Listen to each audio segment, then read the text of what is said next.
AB जानकारी educational YouTube channel में पुनः आपका एक बार फिर स्वागत है।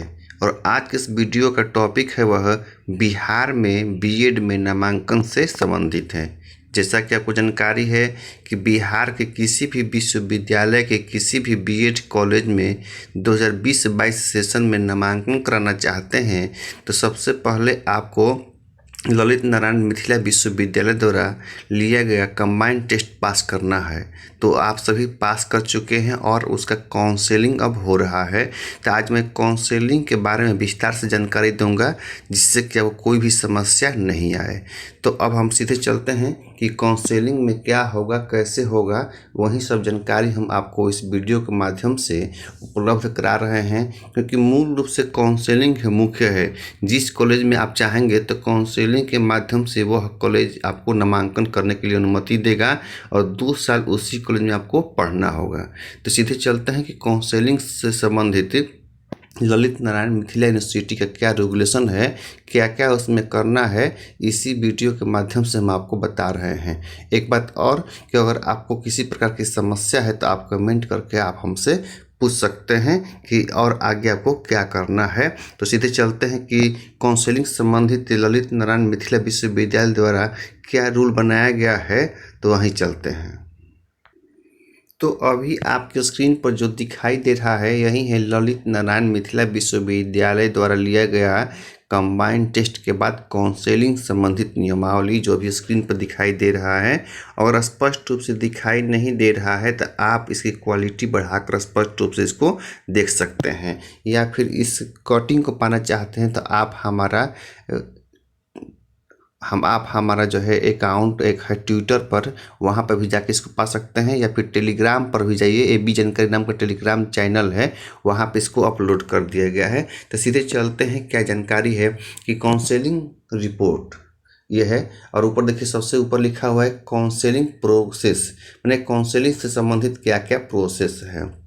तो 1 नंबर में क्या करना है कि सफल उम्मीदवारों का पंजीकरण। काउंसलिंग कैसे होगा, तो एक है रोमन में कि अपने लॉगिन आईडी तथा पासवर्ड से लॉगिन करें। तो ये आप जान गए होंगे कि लॉगिन जहां आपका प्रो दिया हुआ है वेबसाइट पर अपना जाएं और वहां अपना लॉगिन आईडी और पासवर्ड है वहां पासवर्ड के माध्यम से लॉग इन करें।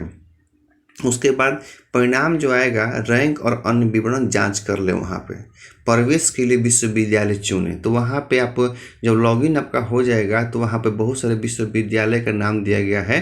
बिहार के जितने भी विश्वविद्यालय हैं सभी का नाम दिया गया है। तो वहाँ पे जिस विश्वविद्यालय में आप अपना नामांकन कराना चाहते हैं या आपके आसपास है उस विद्यालय को क्या करना है, चुनना है। तीसरा नंबर पर दिया हुआ है कि प्रवेश के लिए विश्वविद्यालय के चुने। उसके बाद कह रहा है कि तत्पश्चात चयनित विद्यालयों की सूची में से प्रवेश के लिए बीएड विद्यालय का चयन करें। जब विश्वविद्यालय का आप साइट खोल लेंगे तो उस विश्वविद्यालय में कौन कौन कॉलेज हैं वहाँ अपने आप आपको दिखाई देने लगेगा। जैसे बीर कुंवर सिंह खुलेगा तो बीर कुंवर सिंह में कौन कौन कॉलेज है उसका लिस्ट आ जाएगा। भीमराव अंबेडकर विश्वविद्यालय है तो उसका भी खोलेंगे तो आ जाएगा। मगध यूनिवर्सिटी है तो उसमें कौन कौन कॉलेज है उसका भी लिस्ट आएगा। तो वही 4 नंबर में कह रहा है कि तत्पश्चात चयनित विश्वविद्यालय की सूची में से प्रवेश के लिए बीएड महाविद्यालयों का चयन करें। उसके बाद कोष्टक में लिखा हुआ है आप चयनित विश्वविद्यालय में निहित सभी महाविद्यालयों का चयन कर सकते हैं।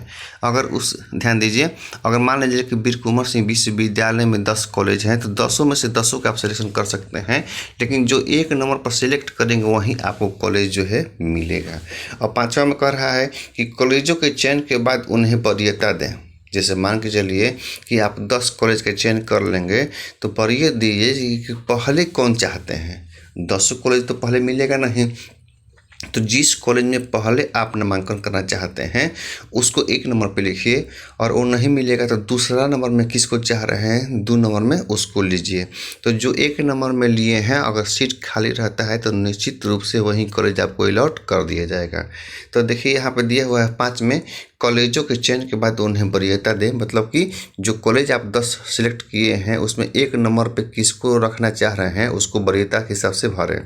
उसके बाद कह रहा है प्रीव्यू में चयनित कॉलेजों की सूची और उनकी संबंधित वरीयता की जांच कर लें। ठीक है, आप प्रीव्यू करके वहाँ जांच कर सकते हैं कि प्रथम लिस्ट में पर जो सूची बनाए हैं उसमें से पहला नाम आप किसके दिए हुए हैं। उसके बाद देखिए काउंसलिंग शुल्क का भुगतान करें, वहाँ पे पैसे भी कुछ लग रहे हैं और कितना है। तो अगर अनारक्षित हैं मैंने सामान्य जात हैं तो आपको 1000 रुपया लगेगा, और BC EBC महिला को 750 रुपया लगेगा, और वहीं SC ST को 500 रुपया। ध्यान दीजिए, अगर सामान्य जाति के हैं तो 1000, BC EBC महिला है तो 750 रुपया, और SC ST है तो 500 रुपया आपको लगेगा। आगे है कि भुगतान सफल होने के बाद अंतिम प्रिंट आउट ले लें। जी हाँ, अगर भुगतान अगर कंप्लीट हो गया आपका 1000 चाहे 750 चाहे 500 जो भी है, तो अब भुगतान आप कर लिए तो प्रिंट आउट आप उसको क्या कीजिए, ले लीजिए। इसके बाद देखिए दिया हुआ है स्वचालित सीट आवंटन प्रक्रिया। क्या होगा कि कॉलेज को आवंटन और आंशिक प्रवेश शुल्क का भुगतान देखिए कार्यक्रम सूची के अनुसार। इसमें क्या करना है कि पहले जो है अपने लॉगिन आईडी और पासवर्ड के साथ लॉगिन करना है। दूसरा, आवंटित सीट और कॉलेजों की पुष्टि करें। यदि आप काउंसलिंग दूसरे चक्र में काउंसलिंग करवाना चाहते हैं तो कंसीडर फॉर नेक्स्ट काउंसलिंग को चयन करें। और तीसरा में है कि प्रवेश की आंशिक शुल्क जो है 3000 भुगतान करें, यानी कि कंफर्म कॉलेज कराना होगा तो 3000 रुपया वहाँ के आंशिक रूप से भुगतान करना होगा। यह सभी कोटि के उम्मीदवारों के लिए समान है, सामान्य है या चाहे ST हैं चाहे OBC हैं, 3000 रुपया वहाँ आपको देना ही होगा। और चौथा में क्या कर रहा है कि सफल भुगतान के बाद उम्मीदवार अंतिम सीट आवंटन पत्र का प्रिंट आउट जरूर ले लें, यानी कि 3000 रुपये जो आपका लगेगा काउंसलिंग में, उसको अंत में जो है आप प्रिंट आउट अपने पास अवश्य रख लें। और इसके बाद तीसरा है सहभागी विश्वविद्यालय में आवश्यक दस्तावेजों का भौतिक सत्यापन, यानी कि जिस यूनिवर्सिटी में आप नामांकन लेना चाह रहे हैं, जिस यूनिवर्सिटी के जिस कॉलेज में, तो वहीं के बारे में यहाँ कहा जा रहा है कि जो यूनिवर्सिटी में आप नामांकन लिए हैं तो सहभागी विश्वविद्यालय में आवश्यक दस्तावेजों का भौतिक सत्यापन आपके कॉलेजों को समर्थता प्राप्त करने वाला विश्वविद्यालय यानी भौतिक सत्यापन का कार्य संबंधित सहभागी विश्वविद्यालय में संपन्न होगा। अगर इसका तात्पर्य यह हुआ कि अगर आप वीर कुंवर सिंह विश्वविद्यालय के किसी BEd कॉलेज में नामांकन करना चाहते हैं तो आपको विश्वविद्यालय में जाकर वहाँ कंफर्म कराना होगा। अगर मगध यूनिवर्सिटी है तो मगध यूनिवर्सिटी जाना होगा, ललित नारायण मिथिला यूनिवर्सिटी है तो ललित नारायण मिथिला यूनिवर्सिटी आपको जाना होगा संबंधित में। तो वही कह रहा है कि सहभागी विश्वविद्यालय में आवश्यक दस्तावेजों का भौतिक सत्यापन आपके कॉलेज को समर्थता प्रदान करने वाला विश्वविद्यालय यानी भौतिक सत्यापन का कार्य संबंधित सहभागी विश्वविद्यालय में संपन्न होगा। अब इसमें 1 नंबर में कह रहा है उम्मीदवार सहभागी विश्वविद्यालय में जाएंगे। सहभागी मतलब कि जिस यूनिवर्सिटी में वो नामांकन लेना चाहते हैं जिसमें उन्हें सीट तथा महाविद्यालय आवंटन किया गया है। दूसरा है सहभागी विश्वविद्यालय आवश्यक प्रमाण पत्रों दस्तावेजों को सत्यापन करेंगे। तीसरा है दस्तावेजों का सत्यापन हो जाए तो उम्मीदवार को आवंटित सीट की पुष्टि करनी होगी। 4 में है आवंटित सीट और कॉलेजों की पुष्टि हो जाने के बाद प्रवेश पूरा करने के लिए संबंधित कॉलेज में प्रवेश के लिए जेनरेट एडमिशन स्लिप बटन सक्रिय हो जाएगा। और उसके बाद 5 में क्या होगा कि कॉलेज प्रवेश पर्ची ले जाने के बाद अभ्यर्थी को नामांकन मान लिया जाएगा।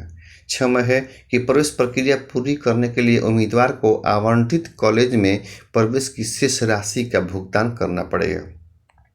तो आपका जो है 3000 रुपया तो आपको काउंसलिंग के समय यूनिवर्सिटी में पूरा हो जाएगा और शेष और भी पैसा लगेगा। इस यही नहीं कि 3000 में हो जाएगा। कह रहा है 6 नंबर में कि प्रवेश प्रक्रिया पूरी होने के लिए उम्मीदवार को आवंटित कॉलेज में जो कॉलेज में आप जाएंगे वहाँ प्रवेश की शेष राशि का भुगतान करना होगा, मतलब कि जो शेष रह गया है। और अंतिम 7वां है कि यदि उम्मीदवार आवंटित सीट और कॉलेज से संतुष्ट नहीं है तो वह सहभागी विश्वविद्यालय में अपग्रेड का विकल्प चुन सकता है और सीट की उपलब्धता के आधार पर उसे काउंसलिंग के अगले दौर में शामिल किया जाएगा। तो इसी के साथ यहाँ ये पूरे समाचार आपका समाप्त हो रहा है। और काउंसलिंग से संबंधित और भी कोई समस्या है तो आप हमारे व्हाट्सएप नंबर 70 33 74 60 30 70 33 74 60 30 से आप कांटेक्ट कर सकते हैं, जहां पे आपकी पूरी जानकारी दी जाएगी। एक बात और कि बीएड में कम पैसे पर नामांकन कराना चाहते हैं तो भी आप हमारे व्हाट्सएप नंबर 70 33 74 60 30 से कांटेक्ट कर सकते हैं। हम आपको बताएंगे कि कम पैसे में नामांकन जो है आपका कैसे होगा। तो इसी के साथ इस वीडियो को हम समापन कर रहे हैं। अगले वीडियो में एक नई जानकारी लेकर आएंगे। तब तक के लिए जय हिंद, जय भारत।